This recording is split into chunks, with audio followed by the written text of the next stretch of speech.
అయితే ఈ రోజు అమావాస్య కదమ్మా! హ్మ్. ఎస్పెషల్లీ ఈరోజు చాలా మంచి రోజు. నా వరకు నాకైతే అమావాస్య. అంటే అమావాస్యకి సంబంధించి ఈ అమావాస్య స్పెషాలిటీ ఏంటి? ఏం చేస్తే బావుంటుంది? ముఖ్యంగా ధనయోగం కావాలి అనుకున్న వాళ్ళకి ఈ అమావాస్యకి ఏమైనా చేయొచ్చంటారా పరిహారాలు?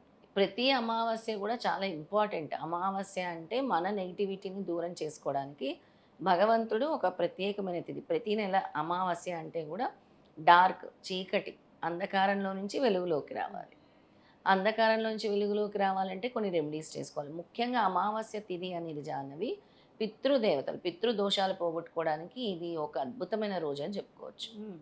పితృదోషాల కోసం ప్రతి అమావాస్య కూడా చాలామందికి ఇప్పుడు పితృదోషాలు, పితృశాపాలు అనేవి ఎక్కువ ఉంటున్నాయి. ఆ! పితృశాపాలు అంటే ఏంటి అనంటే, దానివల్ల అసలు ఏం జరుగుతుంది అంటే కెరీర్‌లో ముందుకెళ్ళలేరు. హ్మ్. పిల్లలు పుట్టరు. పుట్టినా కూడా డిఫరెంట్ ప్రాబ్లమ్స్‌తో ఉంటారు.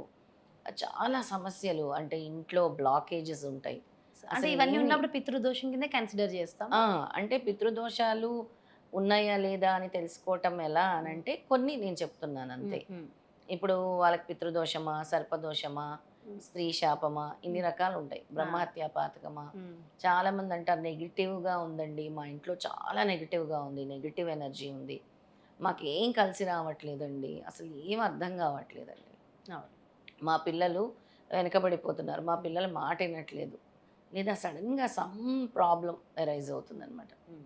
వీటన్నిటికి ఈ అమావాస్య తిథి అనేది బాగా ఉపయోగించుకోవాలి. ఓకే. నరదృష్టి, నరఘోషకు కూడా ఉపయోగపడుతుందా? నరదృష్టికి, నరఘోషకి హ్మ్. ఎవరికైతే ఎక్కువ అంటాం మనము. హ్మ్. ఇప్పుడు 100 మంది పొగిడితే అది బ్లెస్సింగ్ అవుతుంది. ఒక్కరు ఏడ్చినా గూడా అది దృష్టే ఆ! అవుద్ది. ఒక్క ఈవిల్ ఐ, ఒక్క బ్యాడ్ ఈవిల్ ఐ గూడా.